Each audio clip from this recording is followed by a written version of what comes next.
নমস্কাৰ বন্ধুসকল, প্ৰজ্ঞান ইউনিভাৰ্ছ চেনেলত আপোনালোকক সকলোকে মই স্বাগতম জনাইছো। আজি আমি লৈ আহিছো আজি আপোনাৰ যিহেতু মেঘ ৰাশি যিসকল জাতক জাতিকা আছে আপোনালোকৰ কাৰণে জুন মাহৰ আজি আপোনাৰ ফলাফল। আজি আপোনাৰ এই জুন মাহটো আপোনাৰ কেনেকে যাব তাৰ ওপৰত আমি আজি বিতংভাৱে আজি আপোনাৰ এইটো অলপ দীঘলীয়া হ'ব, কিন্তু আজি ভিডিঅ'টো আপোনালোকে স্কিপ নকৰিব আজি আপোনাৰ, কাৰণ আপোনাৰ বিষয়ে আজি আপোনাৰ গোটেই বিষয়ে আজি জুন মাহৰ বিষয়ে আমি আৰ্থিক হোক বা আপোনাৰ ব্যৱসায় হোক বা কেৰিয়াৰ হোক বা আপোনাৰ পাৰিবাৰিক জীৱন প্ৰেম আমি গোটেইখিনি আজি আমি বিস্তাৰ সহকাৰে আজি আপোনাৰ এই ভিডিঅ'ত আপোনালোকে পাব। গতিকে আজি আপুনি সম্পূৰ্ণ চাব, তেতিয়া আপোনালোকে আৰু শেষত আমি প্ৰতিকাৰৰ ওপৰতো আমি কথা পাতিম, যিহেতু আপুনি কি কৰিলে আপোনাৰ সেই ফলাফল আপুনি লাভ কৰিব। আৰু যিহেতু আমি চন্দ্ৰ ৰাশিৰ ওপৰত আমি ভিত্তি কৰি আমি যিহেতু আলোচনা কৰোঁ, যিসকল চন্দ্ৰ ৰাশিৰ জাতক জাতিকা আছে আপোনালোকৰ কাৰণেও আজি আপোনাৰ এই যি ৰাশি আপোনাৰ কাৰণে ফলাফল সকলোৱে গৈ আছে। তো গতিকে প্ৰিয় দৰ্শক, আজি আহক আমি ভিডিঅ'টো আৰম্ভ কৰোঁ যে মেঘ ৰাশিৰ জাতক জাতিকাৰ কাৰণে জুন মাহত কিনো ফলাফল লৈ আহিছে। প্ৰিয় দৰ্শক, যদি চোৱা হয় আজি আপোনাৰ মেঘ ৰাশি যিসকল 2025 চনৰ জুন মাহৰ ৰাশিফল অনুসৰি এই মাহত মেঘ ৰাশিৰ ফলোৱা জাতক জাতিকাৰ বাবে বহু আপোনাৰ বিষয়ত অনুকূল হোৱাৰ সম্ভাৱনা আছে। আপোনাৰ ৰাশিৰ প্ৰভু মংগল গ্ৰহ আৰু মাহৰ আৰম্ভণিতে নিজৰ দুৰ্বল ৰাশিৰ কৰ্কট ৰাশি চতুৰ্থ স্থানত বহিব, যে আপোনাক স্বাস্থ্যজনিত সমস্যা দিব পাৰে। কিন্তু 7 তাৰিখৰ পৰা আপোনাৰ পঞ্চম ঘৰলৈ গৈ ৰাজযোগ সৃষ্টি কৰিব, আৰু যিয়ে আপোনাক শিক্ষা আৰু ধন সম্পৰ্কীয় বিষয়ত সফলতা দিব। আৰু এই মাহত ছাত্ৰ ছাত্ৰীসকলে প্ৰত্যাহ্বানৰ সন্মুখীন হ'ব, যিয়ে তেওঁলোকক অসুবিধা দিব পাৰে। আৰু মাহটোৰ আৰম্ভণি বিবাহিত থলুৱা যিসকল জাতক জাতিকা আছে তেখেতসকলৰ বাবে অনুকূল হ'ব, আৰু আপোনাৰ সম্পৰ্কত প্ৰেম বৃদ্ধি পাব, আৰু প্ৰেমৰ সম্পৰ্কৰ বাবে মাহটো দুৰ্বল হৈ পৰিব।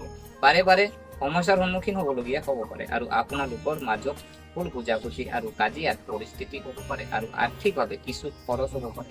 আৰু অৱশ্যে আপোনাৰ আপোনাৰ বৃদ্ধি পাব, আৰু ইয়াৰ পৰা আপুনি আপোনাৰ এটা ল'ব পাৰিব। আৰু কামত ভাই ভনীৰ সমৰ্থন আৰু স্বাস্থ্যজনিত সমস্যাৰ বাবে মাকৰ আপুনি অশান্তি পাব পাৰে, আৰু দেউতাৰ পৰা সমৰ্থন পাব। আৰু কাম কৰা থলুৱা যিসকল জাতক জাতিকা আছে তেখেতসকলৰ কাৰণে বহুত দৌৰি ফুৰাৰ সন্মুখীন হ'ব লাগিব। আৰু কৰ্মৰ লগত জড়িত দীঘলীয়া ভ্ৰমণ আৰু বিদেশ ভ্ৰমণৰ সম্ভাৱনা থাকিব পাৰে।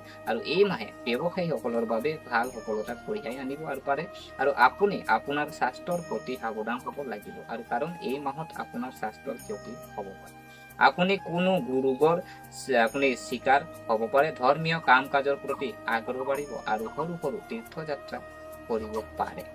প্ৰিয় দৰ্শক, যিহেতু আমি গম পালো যে আজি আপোনাৰ এই জুন মাহটোত আপোনাৰ কি আপুনি সাৱধান হ'ব লাগিব, আমি তাৰ ওপৰত যিহেতু আমি আলোচনা কৰিম। ইয়াৰ পিছত আমি যদি চোৱা হয় আজি আমি এটা এটাকৈ আমি আলোচনা কৰিম। যে আজি প্ৰথম আমি চাম যে স্বাস্থ্য হয়, যিহেতু আপোনাৰ স্বাস্থ্যৰ বিষয়ে প্ৰথম আমি আলোচনা কৰিম, কাৰণ আমি দেখা থাকিলে বেয়া কথা এটা আছে। তো আজি আমাৰ দেহাটো আমি ঠিক ৰখাৰ আমাৰ দৰকাৰ আছে। তো আজি আমি স্বাস্থ্যৰ ওপৰত যিহেতু আমি আলোচনা কৰিম, গতিকে আহক আমি আলোচনা কৰোঁ। তেওঁলোকে যদি চোৱা হয় স্বাস্থ্যৰ দৃষ্টিকোণৰ পৰা এই মাহটো উত্থান পতনেৰে ভৰি পৰাৰ সম্ভাৱনা আছে। যদিও আজি আপোনাৰ ৰাশিৰ প্ৰভু মংগল গ্ৰহৰ অৱস্থান ভাল হ'ব, কিন্তু মাহৰ আৰম্ভণিতে কৰ্কট মংগল গ্ৰহৰ উপস্থিত কৰ্কট ৰাশিত আপোনাৰ মংগল গ্ৰহৰ উপস্থিতিয়ে বুকুৰ সমস্যা সৃষ্টি কৰিব পাৰে, আৰু বুকুত টান বা জ্বলা পোৰাৰ সমস্যা অনুভৱ কৰিব পাৰে।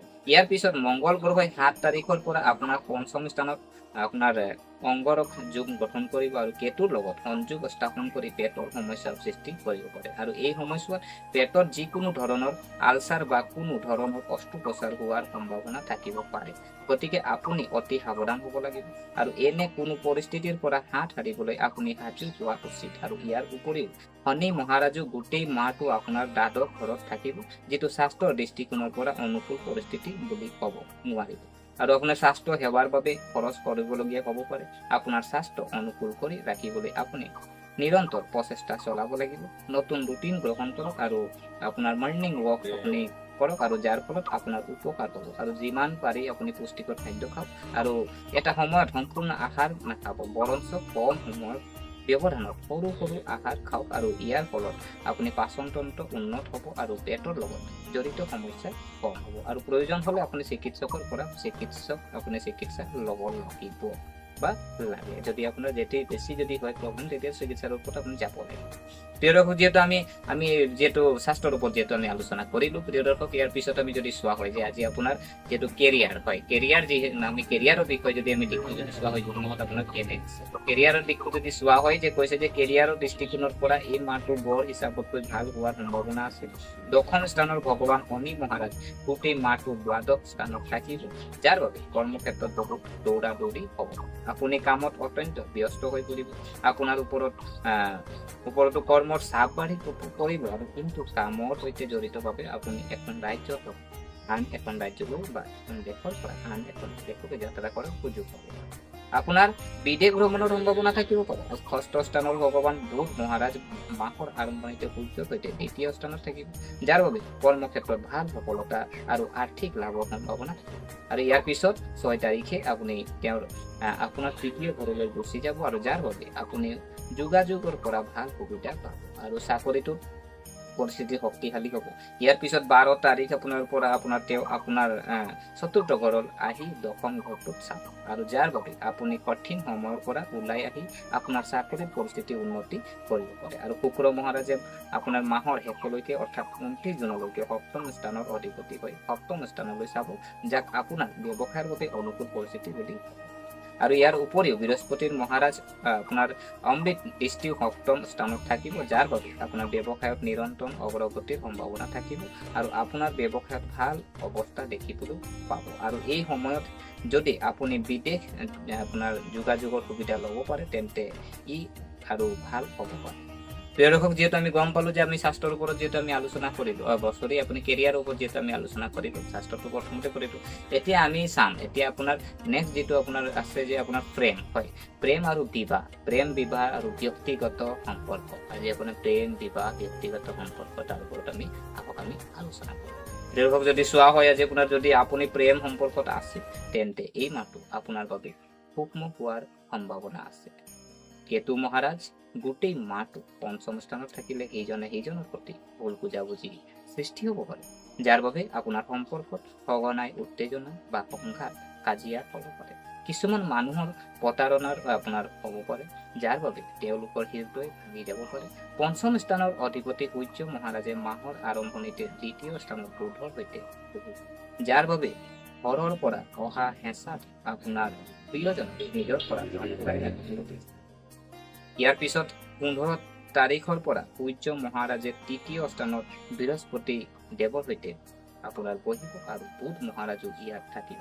এই সময়ছোৱাত আপুনি আপোনাৰ বন্ধু বান্ধৱীৰ পৰামৰ্শ লৈ আপোনাৰ সম্পৰ্কত চম্ভালিবলৈ চেষ্টা কৰিব।